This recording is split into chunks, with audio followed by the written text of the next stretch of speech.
продолжи расправата во судот во случајот Тенк за набавка на блиндирано возило од страна на Министерството за внатрешни работи. Интересно беше што имаше неколку сведоци кои што дадоа една нова светлина на работите, која што досега не беше кажана во судот, а која што води кон тоа дека целата работа и целата постапка е исправна и дека нема никакво прекрашување на законот. Првиот сведок, кој што говореше една новина, еден нов момент, беше сведокот Зоран Василевски, кој што доаѓа од раководна позиција во компанијата Auto Македонија, која што е конкурентска компанија на онаа фирма што го продава Мерцедесот на МВР, Мак Автостар. Тој потврди дека во Македонија од 2005 или 2006 година променети се законите и согласно нашите антимонополски закони веќе не е можно генералниот застапник или овластен дистрибутер на автомобили, на одредена марка автомобили, да биде единствениот кој што може да понуди од таа марка автомобил за продажба на тендер или било како. Или со други зборови, сите оние кои што се регистрирани за трговија со возила можат да понудат од било која марка на возило, може да понудат на тендер или на некоја приватна фирма ако сакаат без тендер, може да понудат возило од било која марка, независно дали се или пак не се генерални застапници на таа марка на возило. Генерален застапник на марка на возило практично е некаква предност во однос на тоа што веројатно може да продава делови или сервисирање, но продажба и трговија со возила од секоја марка може да прави секоја фирма регистрирана за трговија со возила, што ја побива тезата на СЈО дека со тендерот бил протежиран економскиот оператор, како што го наведуваат Мак Автостар, и дека тендерот бил така направен да само Мак Автостар може да се јави новој тендер. Спротивно на тоа, денеска беше појаснето дека може да се јави било кој, и самиот представник на компанијата Auto Македонија каже дека тие биле застапници на други 4 бренда, а често пати продавале автомобили и од брендови за кои што не се генерални застапници. И ги наведе по имиња. Кои брендови ги застапували и од кои брендови што не ги застапувале, продавале автомобили на македонскиот пазар согласно законите во Македонија, кои што се еквивалентни со законите во Европската унија. Значи некаде 2005-2006, така каже тој, донесени се измени и усогласено е нашето законодавство со законодавството на Европска унија. Тезата дека бил протежиран економскиот оператор Мак Автостар падна во вода како круша. Вториот интересен денеска сведок беше вештакот Страхил Глигоровски, кој што беше економски вештак. И кој што кратко и јасно можам да ви кажам, го потврди она што ние го знаеме, но еве добро е што и судот го слушна, а тоа е дека во случајот со набавката нова возило не постои штета. Имено, тој кажа дека нема компанијата која што го продава возилото, заработила маржа или заработка, која што е вообичаена заработка на таа компанија. Со ништо повеќе не отишла над вообичаените цени по кои што ги продава возилата на било кој што сака да купи од нив. И дека нема остварено никаков екстра профит. Цитирам како што кажа, дека нема остварено никаков екстра профит. Од тука се потврди дека нема штета. А кога нема штета, не може да има ни дело. Исто така, меѓу другото беше нагласено и тоа дека вештаците и СЈО не постапиле по закон затоа што во време на правењето на вештачењето, како што е во закон наведено, не направиле контакт и не ја консултирале одбраната и обвинетите. Но тоа е една процесна работа. Трет значаен сведок кој што денеска дојде е лицето вештакот Тале Герамечиовски, кој што на некој начин требаше да биде технички вештак. Овој првиот беше економски вештак, а Тале Герамечиовски технички вештак, ангажиран од компанијата EOS Consulting. Тука беше многу карактеристично што судот целосно ги отфрли на некој начин укажувањата на одбраната, дека станува збор за фирма и станува збор за вештак, за кој што постои основано сомнение дека се пристрасни. Имено, раководителот на компанијата EOS Consulting, која што го вршева вештачењето, е поранешен подпредседател на владата од СДСМ, Димитар Бузлевски. А пак, вештак кој што го работел, е поранешен пратеник на СДСМ и поранешен заменик министар за образование и наука, Тале Герамеджиовски.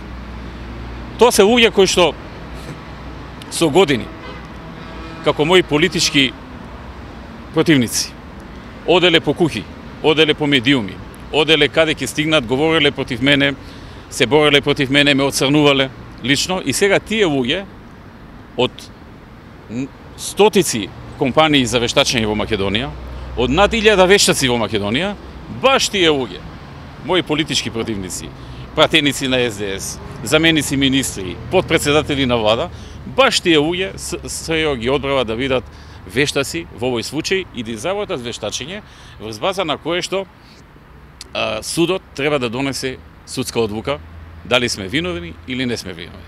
Но судот некако очигледно под политички притисок да не сгреши пред актуелната власт го избегна тој дел и не го зема во обзир дека станува збор за лица за кои што по дефиниција се пристрасни. Затоа што дали десетици изјави против мене лично, против моето работење, агитирале против мене каде ќе стигнат и не може да не бидат непристрасни. Но како и да е, има и други значајни работи кога станува збор за ова нивно вештачење. Имено, првата работа беше дека одбрале за вештак, веројатно не можеле да се снајдат подобро, одбрале за вештак лице кое што е машински инженер и кое што има познавања во областа на сообраќајот. А за цело време, додека се дискутира околу вештачењето, станува збор за прашања поврзани со интелектуална собственост. Овие лица немаат ниту лиценца за интелектуална собственост, ниту знаење од таа област, затоа што не се од таа област. И тоа е една од клучните работи. Значи, одбрани се погрешни експерти, ако може да се каже така, или типови на лиценцирани вештаци, кои што се машинци и сообраќајни инженери, а се бара, всушност, се дава мислење за работи што се поврзани со интелектуална собственост. Од типот под какви називи се одредени делови во еден автомобил, под какви називи се во друг автомобил, како ги имаат регистрирано, например, Ауди, или како ги има регистрирано Мерцедес, одредени компоненти на нивните возила. Значи, тоа треба да го одреди експерт од интелектуална собственост, а не експерт од сообраќај или од машинство. Меѓутоа, независно што станува збор за лице кое што предава базични предмети на факултетот за машинство, независно што станува збор за лице кое што е мој директен политички противник во минатото, клучно беше што лицето призна, јавно призна, пред судијата призна, дека не се чувствува за експерт за блиндирани возила. Дури нагласи дека во Македонија нема експерти за блиндирани возила. Каже дека тој во минатото има некое кратко, неколку месечно искуство во областа на изработка на шлемови. Работил во фабриката Еврокомпозит некаде во 80-тите години, ако добро разбрав 5-6 месеци, и гледал како се прават шлемови. И самиот каже дека не е експерт за блиндирани возила, но дека се чувствува компетентен да дава некакви оценки за возила и слично. Со тоа самиот потврди дека практично избран е вештак кој што во никој случај не може да биде релевантен вештак за една ваква постапка. Потоа, човекот исто така јавно призна дека неговото вештачење било прилично тесно и дека извршил вештачење на споредба на некои делови во возилата Мерцедес од една страна и возилата BMW и Ауди од друга страна. При што нагласи дека пропуштил да направи споредба со возилата произведени во Америка, со возилата произведени во Јапонија и, како што рече тој, со возилата произведени во Русија и во Кина. И дека само се осврнал на 3 возила. Три марки блиндирани возила. Мерцедес, Ауди и BMW, и констатирал дека некои делови и некои системи кои што ги има во Мерцедес ги нема во BMW и Ауди, односно ги има, но по други имиња.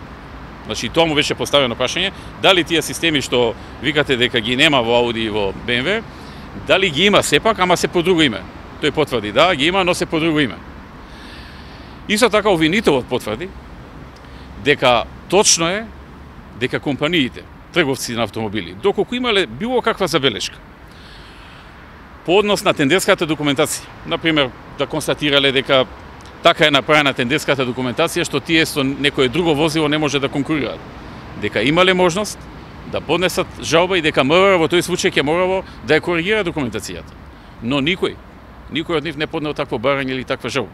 И затоа МВР не коригирава ништо и си тече тендерот со таква документација. Така што можам да кажам дека и покрај лошите намери од страна на СЕО, избор на вештаци и куки за вештачење кои што биле директни мои политички противници, сепак низ вештачењето не можеа да одбегнат да кажат дека прво не се експерти за работата за која што се повикани, второ дека земале во обзир само други две возила покрај Мерцедес и не ги земале еден куп фабрики во Америка, во Јапонија, други во Европа, Кина, Русија и така натаму, и дека признаа дека на некој начин и тоа што го напишале за BMW и за Audi дека го имаат и тие, но е само по друго име. Што значи дека ако така било навистина, дека нивните ако биле заинтересирани некои нивни представници, трговци и така натаму да конкурираат со тие возила, само требало да известат и МВР тоа да го прифати. Така што беше интересен ден, се кажа интересни работи. Вештачот каже дека му било дадено само да направи споредба помеѓу Мерцедес од една страна и BMW и Audi од друга страна. Значи некој се плашал да направи поголема споредба. Така што станува збор за предмет кој што е сериозно исконструиран. Предмет кој што никаде во светот нема ваков предмет да поранешен премиер одговара за некое возило што го набавило Министерството за внатрешни работи и за тоа колку фирми можеле да учествуваат. Се покажува дека можеле да учествуваат многу фирми и дека немало никакви всушност проблеми кои што ги имале другите економски оператори во Македонија, како што тоа го потврди и операторот Auto Македонија.